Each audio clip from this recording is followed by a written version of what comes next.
Bu, maaf kamera saya tidak bisa ya Bu ya. Kansa. Iya. Iya. Bu, Ya. maaf kamera saya masih belum bisa, Bu. Oke. Natasha. Asens, Nova, Rehan, Adel,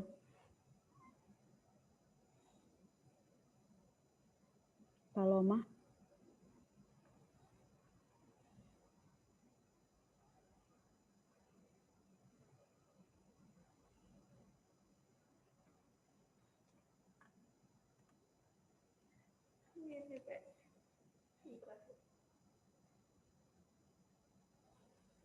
Andini, Salsa, Rida, Verlisa, Sasi, Auberta, Michelle, Yovita.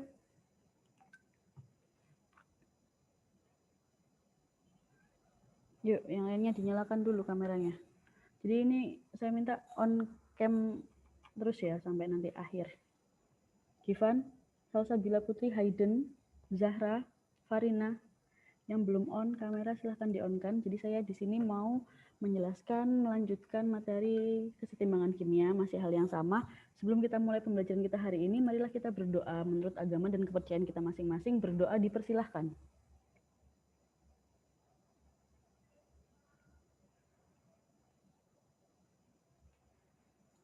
Berdoa selesai. Saya share screen ya.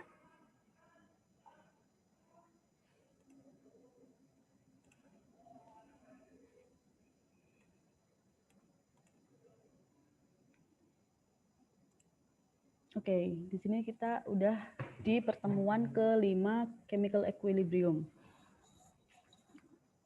Saya ingatkan kembali kita sudah belajar tentang apa itu kesetimbangan kimia, kesetimbangan homogen, heterogen, kemudian kita sudah menghitung harga KC, harga KP juga, hubungannya KP dengan KC itu sudah kita pelajari, dan di sini saya akan menjelaskan untuk tipe-tipe perhitungan yang lain dari persamaan kesetimbangan kimia ini. Nah, yang di sini kalian belum tahu, kemarin saya belum menjelaskan mengenai kesetimbangan disosiasi. Disosiasi itu apa? Disosiasi itu adalah peruraian suatu zat menjadi zat lain yang lebih sederhana. Dengan kata lain berarti ini termasuk dari maksud saya reaksi yang apa? Reaksi dari zat besar menjadi zat-zat yang kecil apa namanya?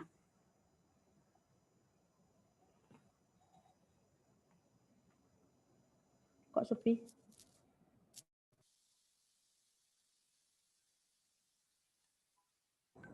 Apa? Dari peruraian suatu zat menjadi zat yang lebih sederhana berarti apa? Reaksi penguraian, ya kan? Termasuk reaksi penguraian kan? Ya. Nah, termasuk reaksi penguraian. Nah, di sini disosiasi yang terjadi akibat pemanasan itu dinamakan dengan disosiasi termal. Termal kan dari kata termo kan ya. Nah, saya lanjutkan. Disosiasi yang berlangsung dalam ruang tertutup dan berakhir dengan suatu kesetimbangan itu yang dinamakan dengan kesetimbangan disosiasi. Jadi, ketika ada peruraian zat dari zat yang besar menjadi zat yang lebih sederhana dalam sistem yang tertutup dan terjadi kesetimbangan, maka itu dinamakan dengan kesetimbangan disosiasi. Saya beri contoh di sini, kalian bisa perhatikan, itu ada senyawa atau reaksi kesetimbangan dari SO3 gas membentuk SO2 gas dan O2 gas. Berarti ini termasuk kesetimbangan apa? Homogen atau heterogen? Asens.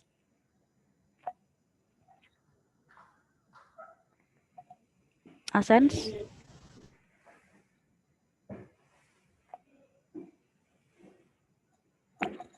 Asens bisa menjawab pertanyaan saya barusan.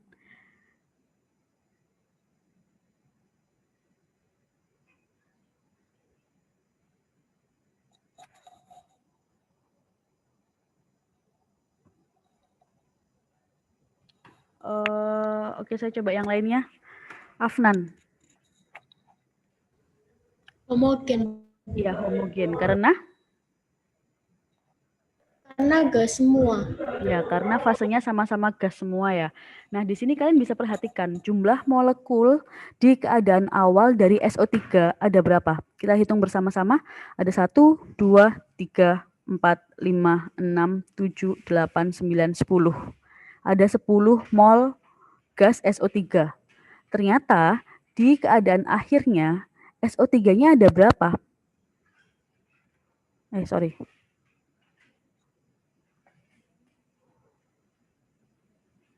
Ada yang tahu SO3-nya ada berapa?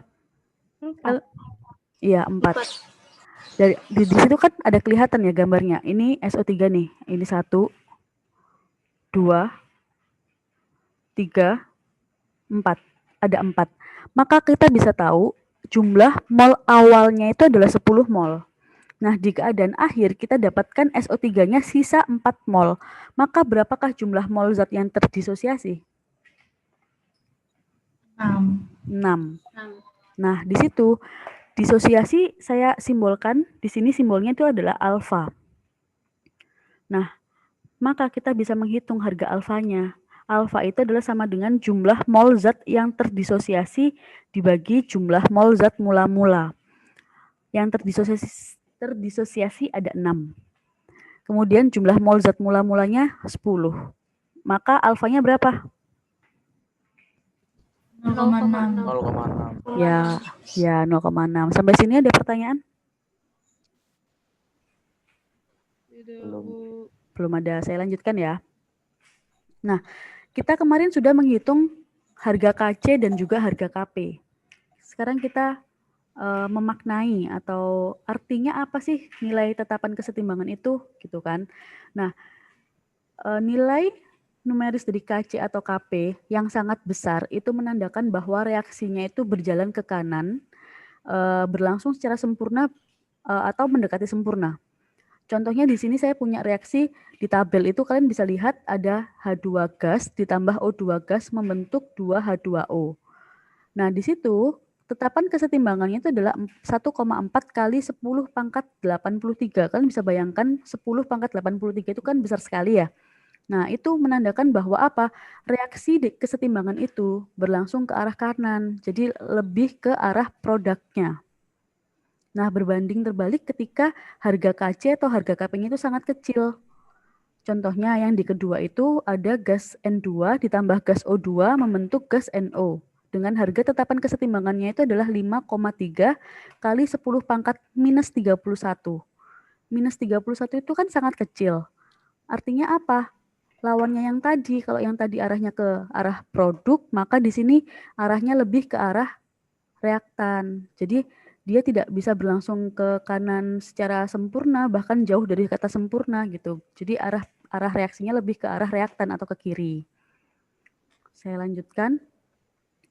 Di sini kalian bisa lihat ketika harga K, ini KC atau KP ya, itu lebih besar daripada 1.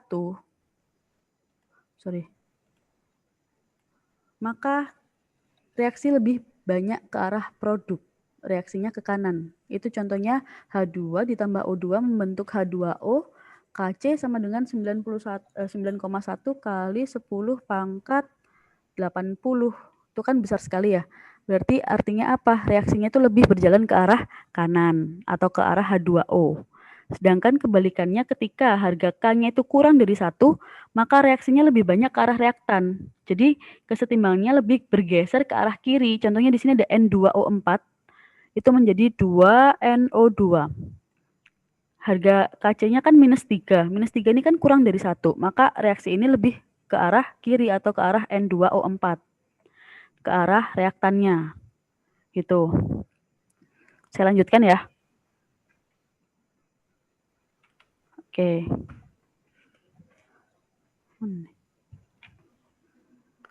Nah, di sini di pertemuan kita kali ini kalian nanti lebih ke arah yang menduga arah reaksi. Gimana sih?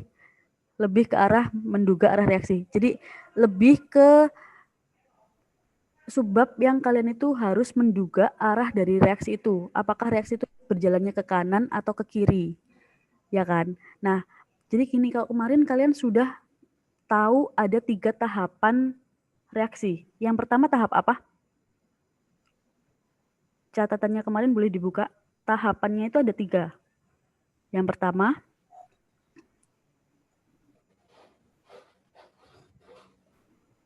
Aisyah mungkin mau jawab?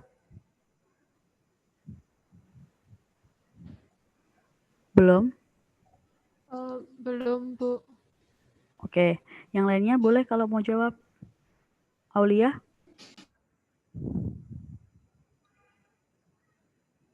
Tiga tahapan suatu reaksi. Yang pertama, saya kasih Menentukan konsentrasi nggak sih, Bu? bukan yang itu. Bukan. Jadi saya kasih clue yang pertama itu tahap pencampuran. Yang waktu itu saya cerita tanda panahnya masih arah 1 ke kanan. Kemudian tahap kedua itu sudah ada tanda panah bolak-balik, tapi panjangnya berbeda. Satunya panjang, satunya pendek, itu loh. Ada 3 tahapan. Ada yang nyatet kemarin? Auberta mungkin?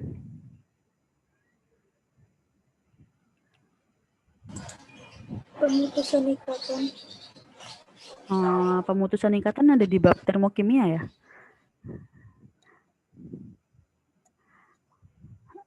PowerPoint-nya ada dibuka belum? Atau video yang ada di YouTube? Oke, nanti di skip. Kalian bisa lihat lagi ya. 3 tahapan dari suatu reaksi itu ada apa. Yang pertama sudah saya kasih clue tahap pencampuran.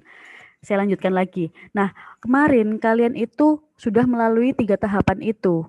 Yang tengah-tengahnya itu yang tadi saya belum kasih tahu jawabannya. Itu kan ketika arah panahnya itu nggak sama. Satunya ada yang panjang, satunya nggak pendek. Berarti kan itu belum setimbang. Nah, lalu di fase yang ketiga atau tahap yang ketiga itu pada titik kesetimbangan di mana arah anak panahnya itu sudah sama. Artinya apa? Itu sudah apa syarat kesetimbangan kemarin? Ada 2 syarat kesetimbangan. Masih ingat?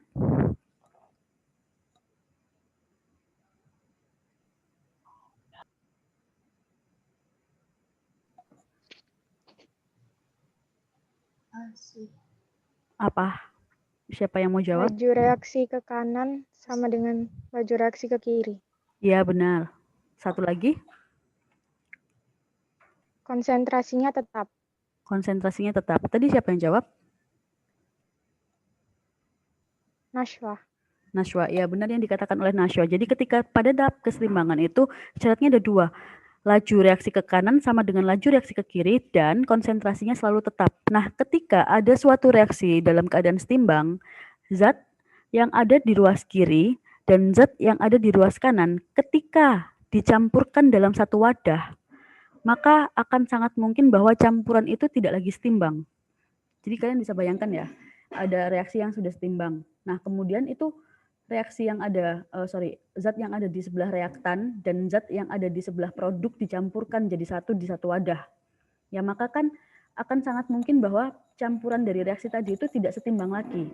Nah, sehingga apa? Reaksi ini harus berlangsung ke kanan atau ke kiri sampai mencapai tahap kesetimbangan lagi. Paham ya?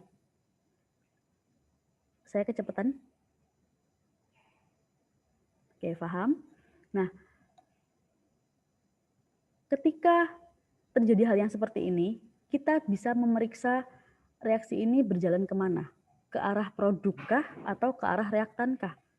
Dari mana kita tahu yang namanya QC atau quotient reaksi?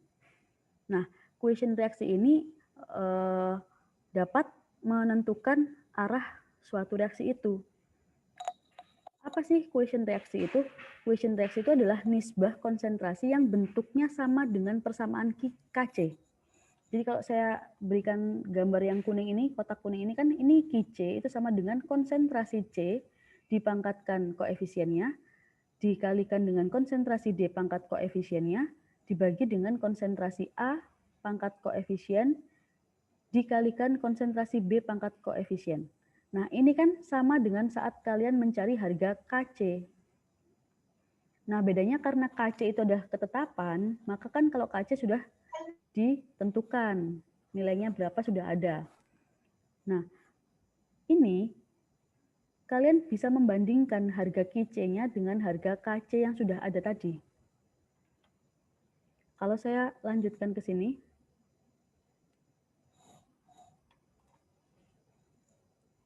Nah, arah reaksi dapat diduga dengan menghitung harga QC atau quotient reaksi.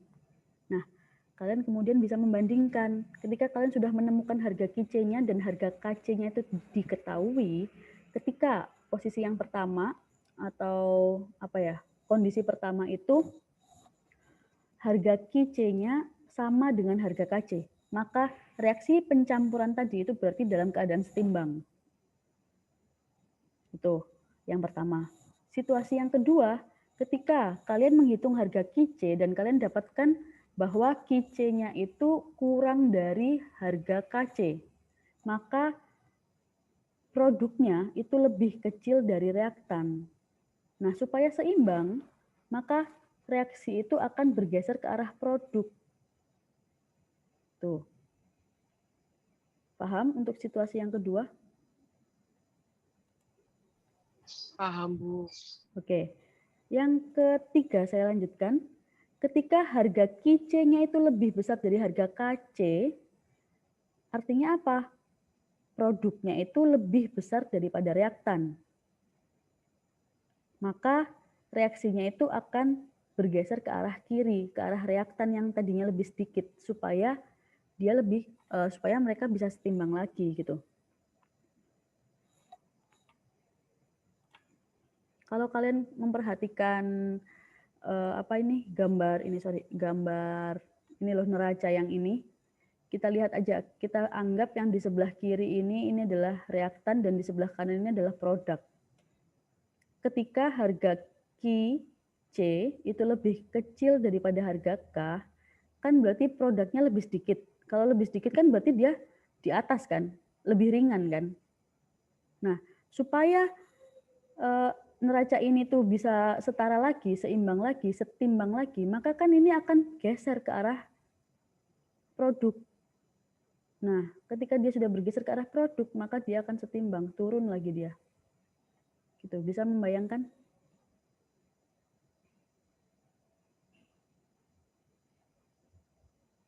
Kok sepi kelasnya? Paham ya? Bisa kok, Bu. Bisa, Bu. Paham. Bisa, Bu, paham. Oke, saya lanjutkan. Ini ada contoh soalnya di mana kalian harus menentukan apakah ketika zat di ruas kiri dan zat di ruas kanan ini saya gabungkan, saya campurkan di dalam satu wadah. Apakah dia itu setimbang, ataukah dia itu lebih kecil harga QC-nya, ataukah dia lebih besar harga QC-nya. Nah, di situ diketahui bahwa harga KC itu sama dengan 54 pada suhu 425,4 derajat Celcius. Nah, jika terdapat campuran seperti itu, maka perkirakanlah arah dari reaksinya. Jadi diketahui konsentrasi H2-nya itu adalah 4,25 kali 10 pangkat min 3 molar. Konsentrasi I2-nya 3,97 kali 10 pangkat minus 1 molar.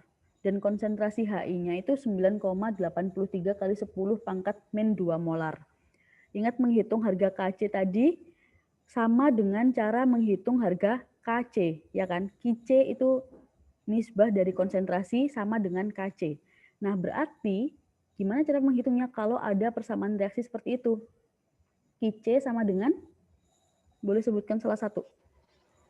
Nama? Kali pangkat 2 per H2 kali I2. Oke, namanya siapa? Auberta? Berta. Ya, benar yang dikatakan oleh Auberta ya. Jadi KC itu sama dengan konsentrasi HI dipangkatkan 2 dibagi dengan konsentrasi H2 dikali dengan konsentrasi I2. Kalian masukkan angka-angkanya dan saya ingatkan lagi harus teliti dalam menghitungnya. Karena ada nanti beberapa yang mendapatkan nilai misalkan 57,3 gitu kan, koma-komanya ada yang salah gitu. Itu pasti akan mempengaruhi kesimpulan yang kalian buat. Nah, di sini ketemunya adalah 5,73. Sedangkan tadi harga KC-nya itu adalah 54. 54 dengan 5,73, KC-nya lebih apa daripada KC? Kecil. Lebih kecil. Loh, Lebih besar? kecil. Lebih kecil. KC lebih kecil daripada KC. Maka kesimpulannya apa? Nah, ini karena QC-nya itu lebih kecil dari KC, maka sistem tidak berlangsung dalam keadaan setimbang. Reaksinya berlangsung lebih ke arah kanan. Nah, nanti soal-soal yang ada di dead quiz itu salah satunya ada soal yang baru seperti ini. Tapi ya masih ada soal yang lama seperti faktor-faktor yang mempengaruhi kesetimbangan kimia itu masih ada. Kemudian menghitung harga KC, menghitung harga KP, menghitung harga alfa tadi yang barusan itu ada juga. Ada 10 soal di dead quiz-nya, kalian bisa kerjakan sesuai dengan apa Bu yang... Luki mau tanya. Ya, apa? Ini nanti PPT-nya ini di-upload ke GCR, tak, Bu? Iya, saya upload ke GCR. Oh iya, Bu. Makasih, Bu. Soalnya saya baru bisa join, Bu. Oke. Ada lagi yang mau ditanyakan?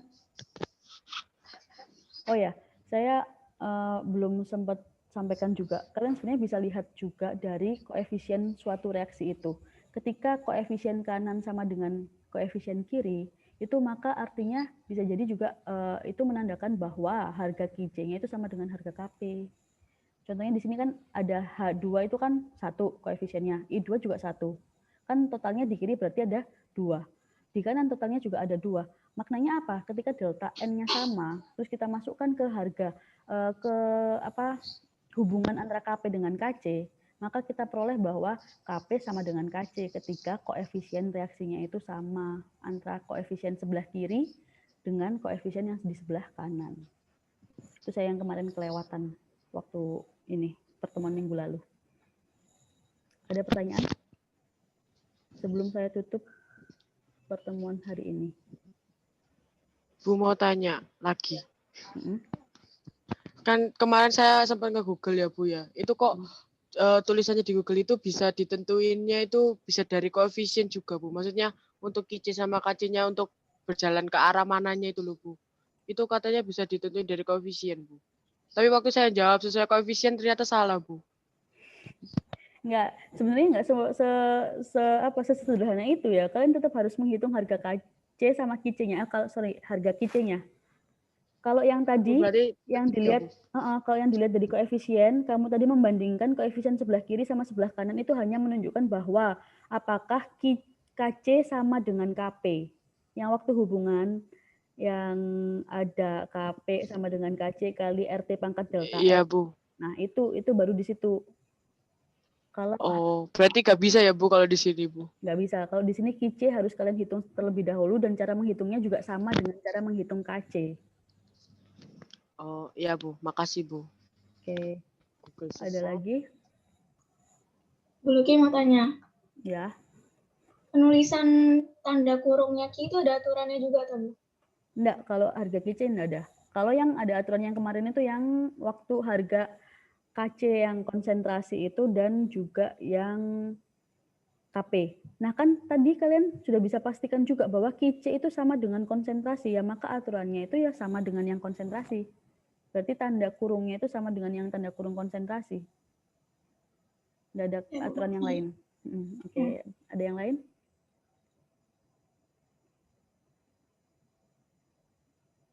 Ada yang barusan gabung, ini yang telat-telat ini bisa konfirmasi ke saya, alasannya apa? Boleh nanti chat ke saya atau di grup ya, chat di grup. Misalkan nih, saya telat Bu karena wifi saya di rumah lagi trouble juga boleh.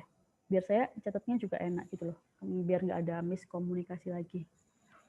Oke, karena nggak ada yang bertanya, untuk menyingkat waktu juga, karena kalian juga harus mengerjakan tugas pendeknya, di dead quiz itu ada 10 soal, waktu mengerjakannya 60 menit, jadi nggak usah terburu-buru dan lebih teliti mengerjakannya supaya hasilnya juga maksimal. Ya, nggak ada pertanyaan? Oke, saya akhiri untuk pertemuan kita hari ini. Semoga apa yang saya sampaikan bisa kalian pahami, sehingga kalian bisa mengerjakan dengan maksimal dan memperoleh nilai yang maksimal juga. Kurang lebihnya saya mohon maaf. Saya akhiri. Stay safe, stay healthy, and wassalamualaikum warahmatullahi wabarakatuh. Waalaikumsalam warahmatullahi wabarakatuh. Makasih, Bu. Ya, sama-sama.